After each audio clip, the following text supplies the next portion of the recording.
교회마다 내년 목회 준비로 바쁜 시기죠. 특히 위축되는 목회 환경으로 전도에 대한 고민이 깊어져가는 요즘인데요. 총회 전도부가 2025년 전국교회를 위한 전도정책 포럼을 열었습니다.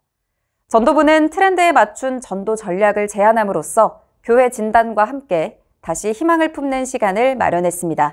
정성관 기자가 보도합니다.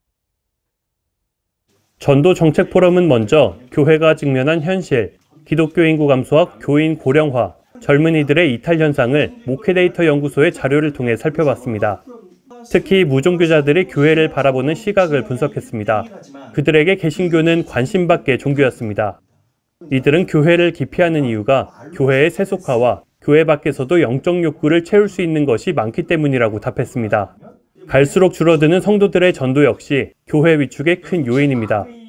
절반 정도밖에 안 됩니다. 성도님들이 전도 안 합니다. 내가 가진 이 신앙이 얼마나 고귀하고 소중한지에 대해서 그러므로 네가 그 고귀한 것을 맛봐라, 같이 나누자 라고 하는 이 확신이 아니라 철저한 상대적 주관주의에 매몰되어 있기 때문에, 개인화에 매몰되어 있기 때문에 내가 가진 신앙을 저 사람한테 소개하는 거는 이 시대에 맞는 게 아니야 라는 생각인 거예요.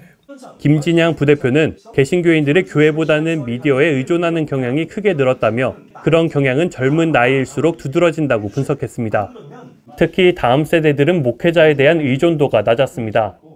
교인들은 유튜버와 같은 영상 미디어에 영향을 받고 있으며 보다 다양한 기독교 콘텐츠를 원하는 것으로 나타났습니다.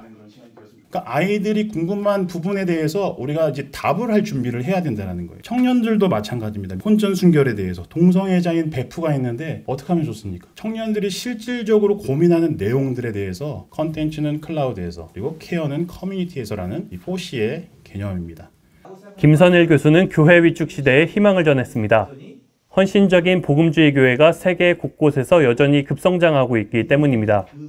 따라서 교회가 개인의 신앙 결단과 회심을 강조하는 복음주의 신앙을 지향해야 한다고 강조했습니다. 개인이 인격적으로 예수 그리스도를 믿음으로써 의롭게 된다는 거예요. 근데 이러한 사상이 오히려 지금 이 개인주의화되는 시대에, 거의 초개인화 시대에 오히려 강점이 있고 매력적이 될 거란 거예요. 그게 사실은 이제 여러 나라에서 다시 영적 부흥이 일어날 수 있고 복음의 운동이 다시 활성화될 수 있는 충분한 여건이 된다는 겁니다. 전도정책 포럼에 나선 강사들의 공통점은 한국교회가 사랑과 섬김의 대안교회가 돼야 한다는 것이었습니다. 초개인화 시대지만 모두가 정체성의 혼돈과 외로움을 느끼고 있으며 실제적인 미디어를 통해 필요를 채우고자 한다고 분석했습니다. 이것이 이번 총회전도 정책 포럼이 진단한 한국교회의 숙제이자 전도의 전략이었습니다. CTV 뉴스 정성광입니다.